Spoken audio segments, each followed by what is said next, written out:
Without further ado, I'm going to introduce our keynote speaker today. Our keynote talk for our first day of transcreation is the director of the Electronic Literature Lab, who happens to be one of the sponsors and partners for today's event. So founded and directed by Dr. Dene Grigar, the Electronic Literature Lab contains 61 vintage Macintosh and PC computers dating back from 1977. Vintage software, peripherals, and a library of over 300 works of electronic literature and other media. One of a handful of media archaeology labs in the US, it is used for the advanced inquiry into the curation, documentation, preservation, and production of born digital literary works and other media. ELL is the hub of preservation activities for the Electronic Literature Organization, known as ELO, and oversees the ELO's The Next. So I have the pleasure of introducing Dr. Dene Grigar today. Dene Grigar is a professor and director of the Creative Media and Digital Culture program at Washington State University, Vancouver, whose research focuses on the creation, curation, preservation, and criticism of born digital literature and net art. She has authored 16 media works, such as Curlew from 2014 and A Villager's Tale from 2011, as well as 71 scholarly articles and 6 books. She has curated exhibits at the British Computer Society and the Library of Congress and the Symposium on Electronic Art, ISEA, as well as the Modern Language Association, among other venues. With Stuart Moulthrop from University of Wisconsin-Milwaukee, she developed the methodology for documenting born digital media, a project that culminated in an open source multimedia book entitled Pathfinders from 2015, a book of media art criticism entitled Traversals from 2017 for MIT Press. Her recent book, co-edited with James O'Sullivan from University College Cork and published by Bloomsbury Press in 2021, is entitled Electronic Literature as Digital Humanities. Grigar served as president of the Electronic Literature Organization from 2013 to 2019 and is now the managing director and curator of ELO's The Next. Since 2003, she's been an associate editor of Leonardo Reviews. In 2017, she was awarded the Lewis E. and Stella G. Buchanan Distinguished Professorship by her university, where she also directs the Electronic Literature Lab at WSUV. So I do want to remind us that we will have a few minutes at the end for Q&A, so please write your questions in the chat, and I, as moderator, along with Dr. Cecily Rayner, will do our best to make sure Dene has time to answer them. So without further ado, please join me in welcoming Dr. Dene Grigar for her talk today entitled Saving Flash Literature. Thank you, everybody. Let me start my screen share with sound.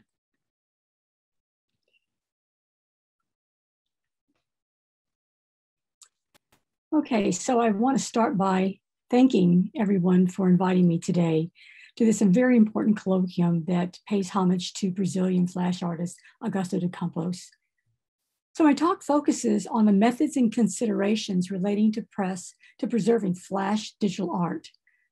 And as a digital humanist and digital preservationist, I start from the premise that the platform and the media format on which a work of digital art is published come with a set of assumptions, as well as constraints and affordances that impact our reading and understanding of a work, so that preservation is ultimately an act of translation. If, as George Gadamer asserts, reading is already translation, and translation is translation for a second time, then the question I ask myself is, does the act of preservation amount to a third or perhaps a fourth level of translation? To explore that question more fully, I will take us through the 5 methods that my lab is using for migrating and emulating digital art from flash to more durable platforms that we undertook in preparation for the After Flash exhibition that's run currently.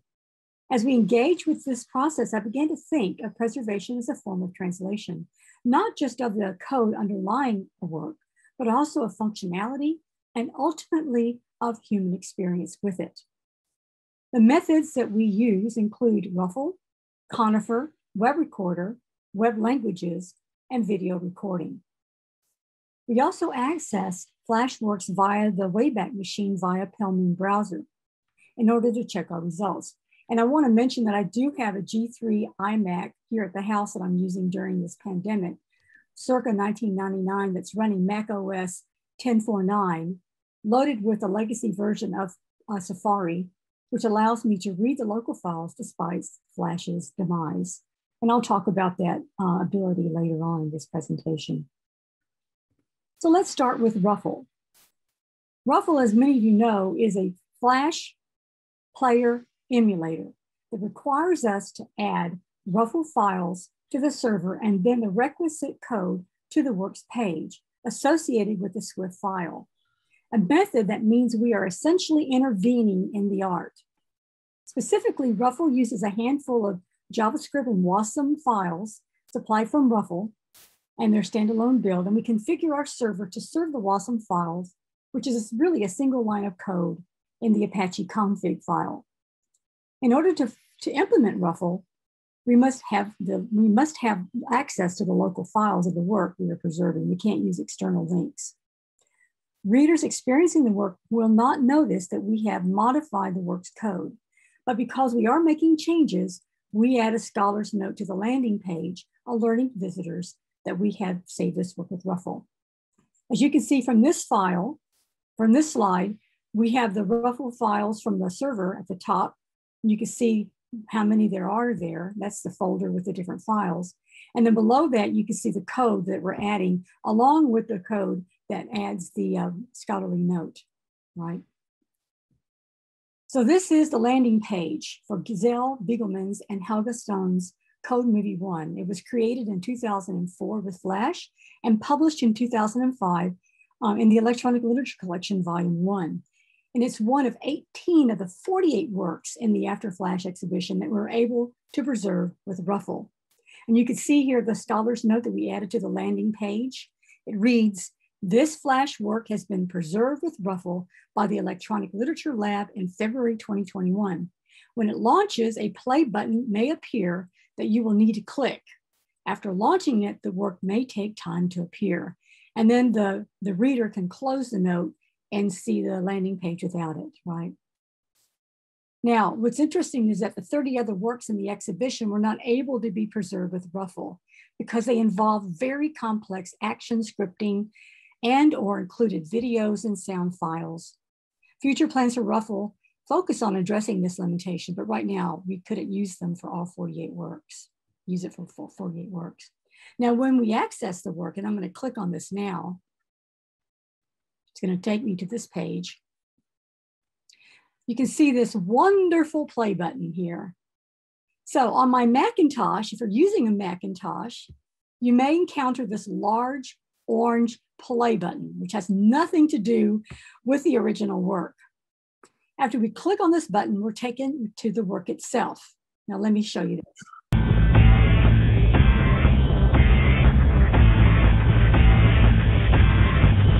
Now, let's go back here to my slides.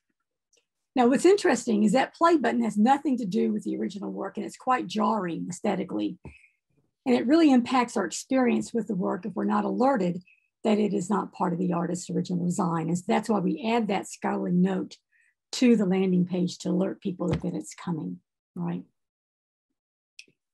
Now, we also found that if we preserved a work with Ruffle, that Ruffle can throw unexplained errors. When this happens, visitors receive this orange message that something went wrong. We've not yet determined a pattern for this phenomena, but it does happen.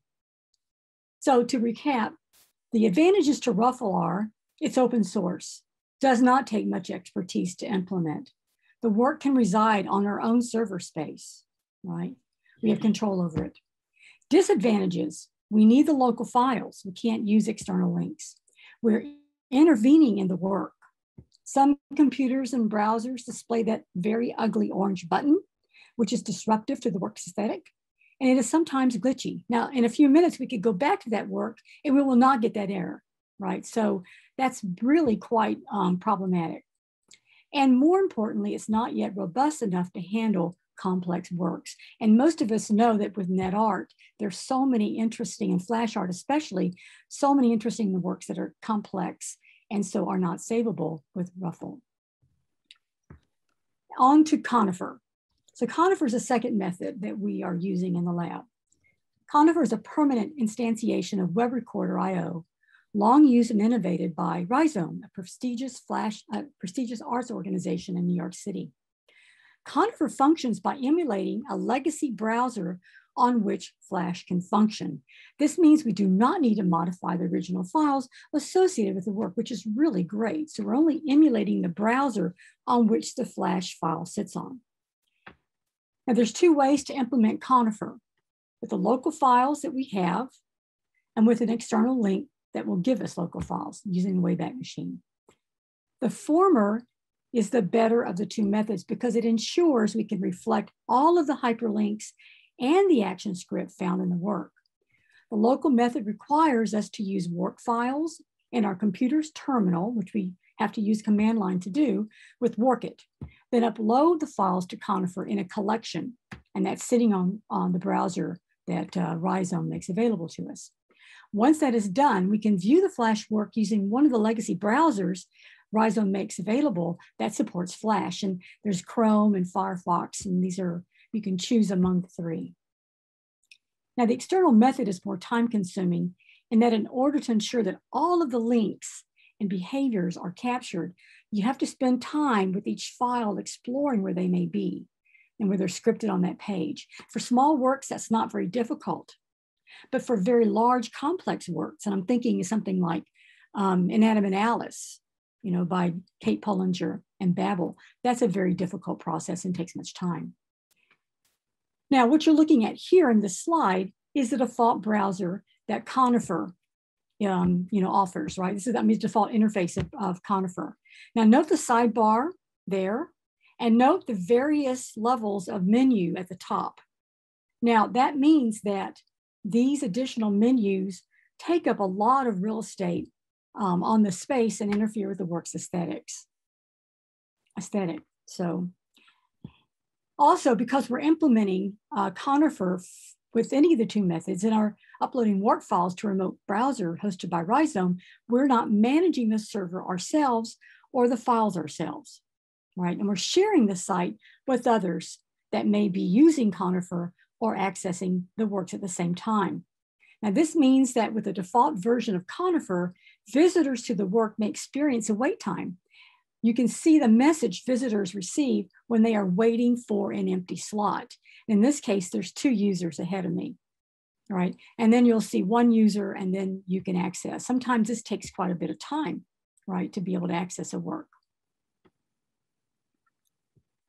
Now, more importantly, there can be a discernible lag in the functionality of the work because of this remote server configuration that results in a less smooth presentation.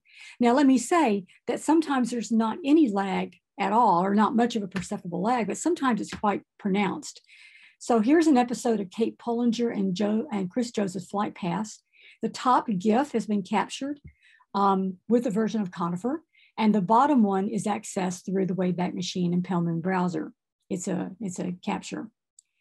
Now, this is a very complex work involving 5 episodes that include video and sound files.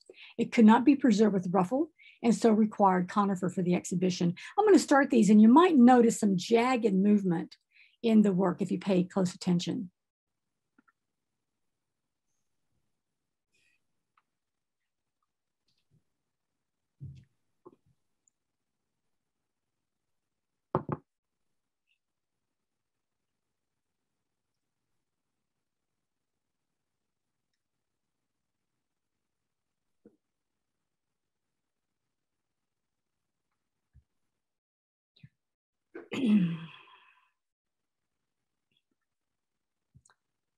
But Rhizome can provide dedicated server space for institutions in order to address waiting for an empty slot. And there's also a simple way to eliminate the browser clutter by adding an embed code in the URL, which is something they don't generally tell people. That said, the cost for the dedicated server is relatively high. We're paying $1,250 startup cost and $8.38 a day for the After Flash exhibition, which is costly. The advantages of using Conifer are that preservationists do not need to intervene in the work's files, and that makes me very happy. They can preserve the work using both local and external links to files, and Conifer is very robust and can handle complex works. The disadvantages include that we're not in control of our files at all.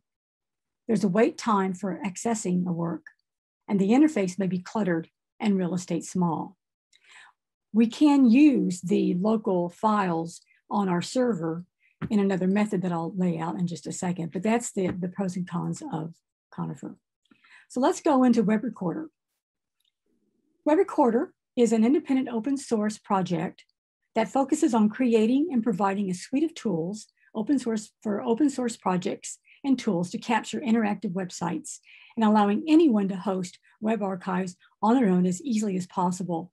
Now, easily as possible is kind of interesting because it's not that easy for most users to access and use. Web Recorder and Conifer preserve works the same way. They're related. The difference is that Conifer makes it possible for the works to be held in a collection and viewed via the remote browser maintained by Rhizome. And it's perfect for After Flash exhibitions where we need to host things for folks to get to at a distance. While Web Recorder makes it possible to experience the work on one's own computer. Displaying the work files can add a level of difficulty for the casual viewer. For the After Flash exhibition, we produced a very easy tutorial for visitors who may wish to implement Web Recorder for preserving electronic literature. We made the work files available for some of the more complex works so that people could do this. So the main advantage of Web Recorder over Conifer is that we are in control of our own files.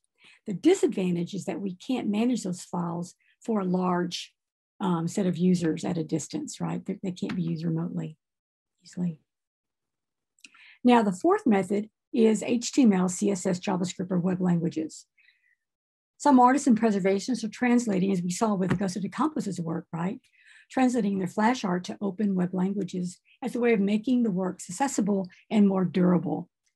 And I'm going to be talking about Serge Bouchardon's Touché, which was transcoded in 2021, and it represents this one type of method, right? So here's an opening page of what this looks like.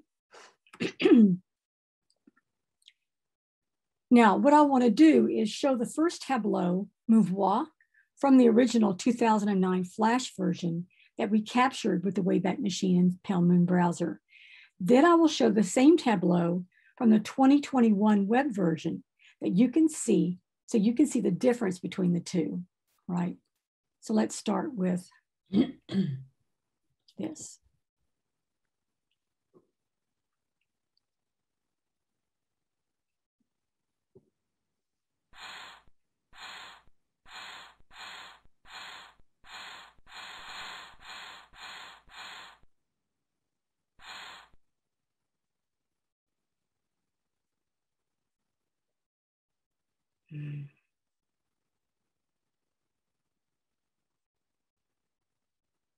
What I love about this part is it's so sensual. You touch and the words quiver, just quiver, just sensually, sexually. And then you'll see in just a moment that we can move. We can touch the work, touch the words and move them around, right? And when we put them back, when we lay them back down, they go back smoothly into the line. Beautiful, gorgeous work.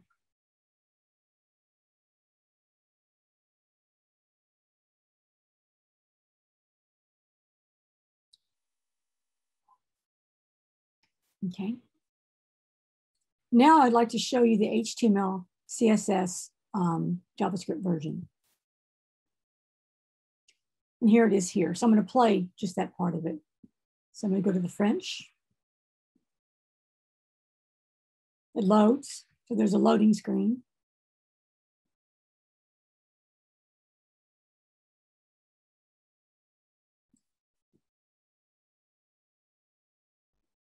So you have to be careful how much you touch it, right? You can't just tap it, it takes you right to the work. I'm going to reboot it. Here we go. There we go.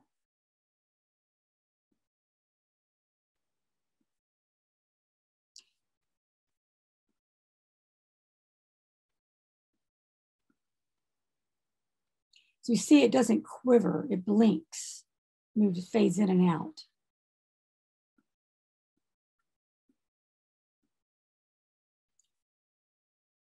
I pick it up and I put it back. It doesn't go back smoothly. It's hard to drop it.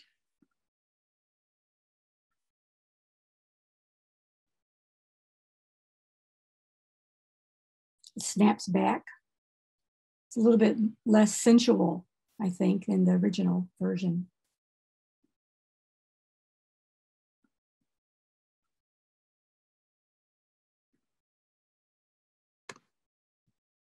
So as you noticed, the transitions are replaced with the flash of a new web page loading, and that many of the effects, like the blur transitions and the smooth object movement, are gone, right? In exploration, if you go through all 6 tableaus of this work, you can see that overall there's less animations. Many of the graphical elements have been simplified, and there are far less responsive audio cues from the microphone. There's also a tableau where you blow, you use your breath, and that's also spotty. It's not as smooth as with the flash work, right? What's not obvious to the viewer, though, is a difference in the number of files each version involves. And this speaks to the problem of preservation and transformation, being able to move the flash into this environment of the web. So looking at just the files of cessé in the flash version, we see only 7 MP3 files, where the while in the HTML version, there's a sound file, but also HTML, CSS, JavaScript files, as well as folders for images and sounds. So it expands the number of files that are needed to make this transformation. Additionally, the web version involves a great many HTML5, CSS3, and JavaScript files for the landing page and for each of the work's tableaus, along with a great many, I think there's something like 30 files associated with a Howler library. So when you're working with JavaScript, you've got to start bringing in libraries. And this particular one is an audio library that streamlines the cross-platform development efforts with audio and JavaScript. So the advantages to migrating Flash to HTML and other languages is that the web languages offer the most sustainable and stable way to maintain works for future audiences. It really is a good long-term strategy. The disadvantages are that they cannot simulate many of the effects and behaviors that made Flash so attractive as a platform. And I'm going to say we're in the middle of transforming. You might be familiar with Eric Lawyer's mobile work, mobile narrative, Strange Rain, which was a mobile app that had 500,000 downloads back in the late 2014-ish time period, 2011. And we're transforming that whole thing into JavaScript, trying so hard using 3JS to reconstruct that work. You really can't make it the same as the original. And Flash is such an attractive platform that allows for that sensuality that Serge was trying to express in his work. Now, also HTML it doesn't cost anything, it's free, but the labor of recreating the work does. It's costing me probably, I'm thinking the lab, about $75 a work to be able to save each of these works for the exhibition and make them available to the public. So that's costly. And when you think about it, I have 447 Flash works in the next that need to be recovered, right? If you do the math on that, it's quite expensive. So the other thing that we are using is, of course, video playthroughs and traversals. Another method for that. And we're using these through Palmoon, Wayback Machine, all of that through using a PC. So if you have a PC, you can download the Palmoon browser, go to the Wayback Machine, pull this up and do a nice playthrough, which is what we've been doing also for the exhibition. And that, that's just a playthrough, or you can do a traversal involving the legacy hardware and software. And this is a process that's part of the Pathfinders methodology that Stuart Moulthrop and I innovated for the Pathfinders project using this for obsolete works or for those under copyright that can't be preserved using these other methods. And I'll talk about that in a second. But here's Serge performing the Flash version as a playthrough of the Mouvoir Tableau Touché via Zoom at the Toast of the Flash Generation event that I held on December 31st, 2020, which was the last day Adobe supported Flash. So let me show you this little brief video clip. 1 year later, I published Touch Touché, which was selected for the ELC Volume 2. It may seem paradoxical to propose a web-based creation on touching. One cannot touch directly. Touching requires, in this case, a technical mediation such as a mouse, a microphone, or a webcam. This touching experience reveals a lot about the way we touch a multimodal content on screen, and maybe also about the way we touch people, objects in everyday life. I will play the first scene, move, touch the words, replace them, move them. Do you touch me when I touch you? Do I touch you when you touch me? Do you touch me when I touch you? Do I touch you when you touch me? Do you touch me when I touch you? Do you move me when you move me? Do I love you when you move me? Do I love you when I move you? Do you attract me when I move you? Do you attract me when I attract you? Do I attract you when I attract you? Do I attract you when I love you? Do you love me when I love you? Do you love me when I caress you? Do I caress myself when I caress you? What makes this video playthrough valuable from the perspective of preservation is that Serge, the artist, is performing the original version, as we saw with Augusto de Campos, and I thank Nancy Perloff for sharing that with us. And we watch him navigate it, and we hear him read it. This method, documentation, is how my lab is extending collection, which along with migration and emulation constitute the 3 types of preservation. By collection, as you see here in this slide, I mean the harnessing of hardware and software for the purpose of keeping access to the works possible. Here you're looking at the image of L, my lab, and the top shelf from our media library. So I'm personally collecting the work and the computers for my research and for keeping the works alive, right? I'm doing this for myself, for my own research, and as a managing director and curator for the Electronic Literatures The Next, I'm doing it also for that organization. So this is what we mean by that. And I mentioned earlier that I have here at my house an iMac, G3 iMac, that's got an old, legacy Safari version. I can read any of these files on that computer, which means I don't need to use Pale Moon Browser. I don't need to use the Wayback Machine if I have the local files. But I can't easily capture the video recordings inside the computer. I have to point a camera at it. So sometimes it's better just to use the Pale Moon and the Wayback Machine for the playthroughs and the traversals that we're doing. So in conclusion, thinking of migration and emulation as forms of translation helps us to understand the challenges we face with preserving Flash. Translation implies a whole host of issues to consider, from choice, open-endedness, a commitment to a particular strategy, uncertainty, transformation, reconstruction, relentless specificity, betrayal, right? Salvation, collaboration, dynamism, qualities of incompleteness and distortion, cumulative undertaking, engaged literary criticism, to qualities of impossibility and necessity.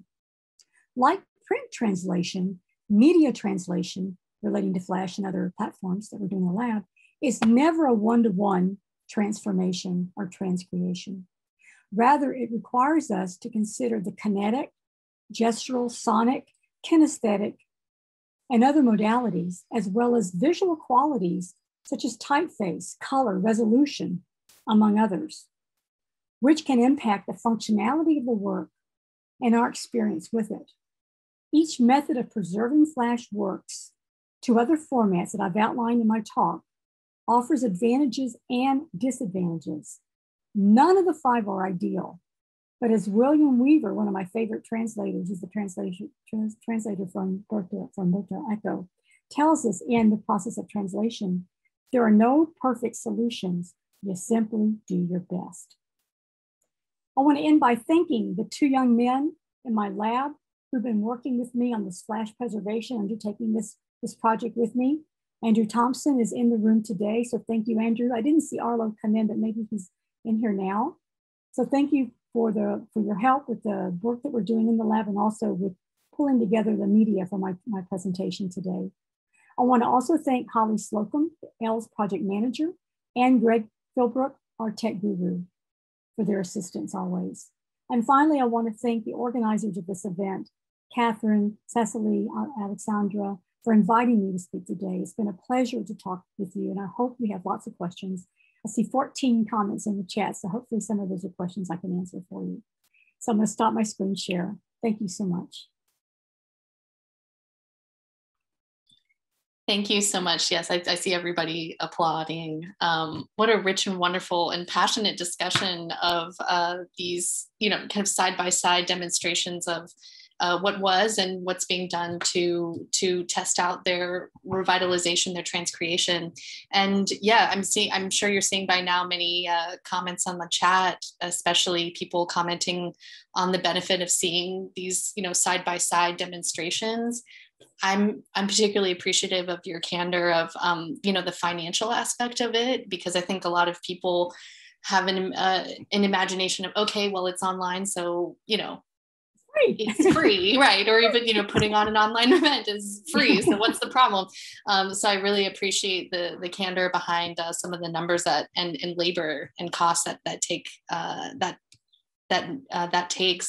I'm reading a couple of comments here. Some comments about Serge's piece that you played at the end.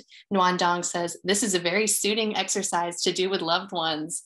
Francois Deschamps, I agree. So I'll read Francois's question in a moment. Joel Clapp says, "Hearing him read it while going through made the work resonate with me in a whole new way." Mm-hmm. And so just, among these comments of people really appreciating seeing that performative aspect of these works. So I'll go ahead and kick it off with a question from the chat from Francois Deschamps. Francois asks, "Can Dene please explain the difference between playthrough and traversal?" Thank you for asking that question. Yes, that's one of my favorite questions. So a playthrough is simply capturing the recording. You can do that on any computer I bought a Dell PC laptop just so I can use Pale Moon, because I can't run Pale Moon on my Macintosh. So it's just capturing it with anything you've got, right? It's just capturing the material. But what a traversal is, and what it's meant to do, what Stuart and I were trying to achieve with this, and this was funded by the NEH, so we did have the funding to think about this and give it some time, is we wanted to capture the human experience with the work at the moment that the work was originally released. And we were working specifically with early hypertexts. So looking at, for something like Michael Joyce's Afternoon of Story, published in 1990, it's been emulated. You can get that. You can watch the emulation. It looks pretty good. It's tiny, but it captures the words and the clicking and all of that. But what it's missing are quite a few things. First, the Tinkerbell keys, some of the functionality that we loved with the original computer, the original system. It's also missing the physical media that came with a lot of these works. So I'm looking at, you might know Rui Torres's work, Amor de Clarice, a beautiful work in Portuguese. It came as a DVD with a book, right? So that physical media, it's a flash work, but it came packaged with something. So we want to capture all of that. So we're capturing the images in the Pathfinder's methodology, and with the traversal, we bring in the artist to perform the work on the original computer with the original software that the work was produced on. So in the case of Serge, his performance is a traversal. He's performing the Flash work on something that could be read on that day in Flash, right? Now, when I did the recording of it, when I did the playthrough, that's not Flash, that's the HTML version, right? That we've done a playthrough of. That's different. So the traversal is meant to capture the human experience as well as the technology that was used to produce the work. And now my lab has done a lot of this work since 2013 when Stuart and I started this project. We've now done 26 traversals of early hypertext works. And we did the Toast to Flash generation, which has another 20 traversals of works that we saved on the 31st of December before we lost Flash. So that's the difference. And you can look it up online. If you go and if you type in Pathfinders and Grigar, you can find the first book, which lays out all of that and all of that information, right? So, but thanks for asking that question. There's a big difference. And Bertrand asked me, how did I get started? Oh, God. And Bertrand came to my lab, so he knows, he's seen my lab. So I think he knows the answer to this question. I think he's just making this available to the rest of you. But so I started off as a graduate student in 1990, right? Studying under Nancy Kaplan in 91. She arrived at my university. But in 1990, I became comfortable and loved HyperCard, right? So I was using HyperCard with a lot of stuff and playing with HyperCard games and reading literature on HyperCard. Nancy Kaplan arrived in 91 at my university and was my professor and introduced me to Story Space and Michael Joyce's Afternoon of Story. I fell in love with hypertext literature at that moment, the Story Space especially. And I still have in my collection the very one I collected. I have all my stuff and they still work 30 years later, right? Which is really kind of strange. But what happened was the floppy disk, the 3.5-inch floppy disk that I had from Michael Joyce Afternoon of Story didn't work anymore when the floppy disk drive disappeared on the Apple G3 bubble, right? So thank God, Mark Bernstein, the publisher, republished the work on CD-ROM. Great, so now a CD-ROM version. Now Apple upgrades to version above 10.5, which means that version of Story Space can't be read on non-classic interfaces, systems. So I had to buy a second CD, right, and read that work. Then guess what? The CD-ROM drive disappears. I don't have one on my laptop, right? So now we have to, access that work through a stick or online through the web, right? And download it. But each time this happened, I would buy more and more of these works in various iterations, and I'd keep the computers on which they originally were used for, so that I had the ability to take a CD-ROM, put it in a computer, and read it.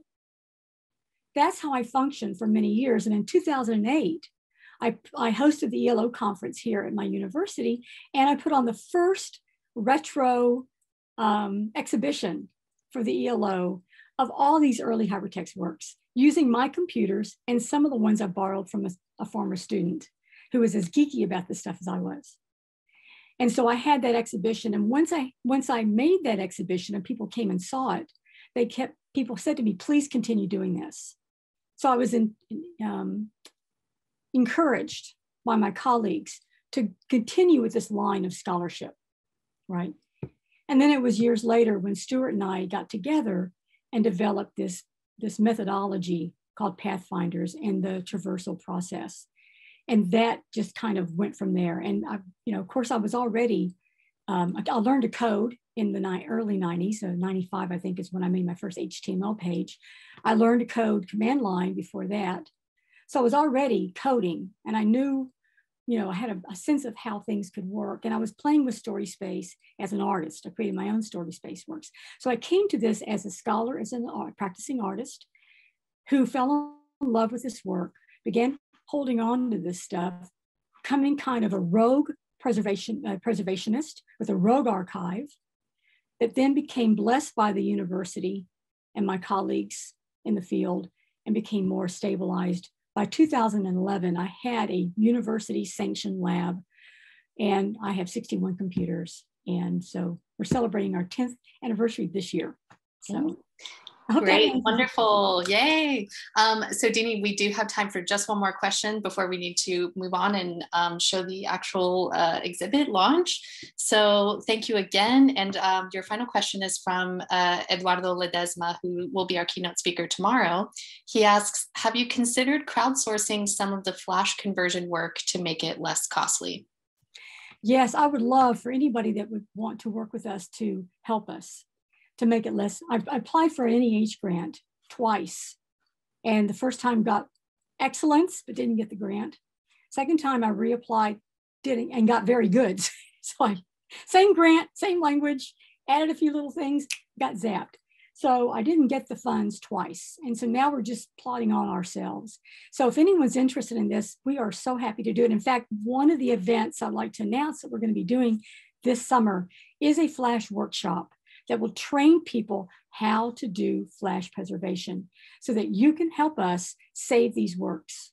And I'll be posting information about that on Twitter, making it available to the organizers here to share that with you. But God bless you if you can help me. I really need the help. And I know Andrew and Arlo would appreciate that as well. 447 works, not easy. And they're graduating in December.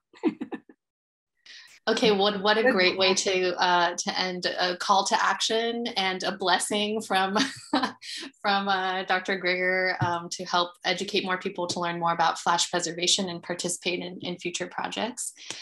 So again, we want to warmly thank our keynote speaker from today and the team behind her in the Electronic Literature Lab. You're doing incredible work, not only for this particular event, but at large, which is central to the key theme of today's works and the works that we're going to unveil very shortly.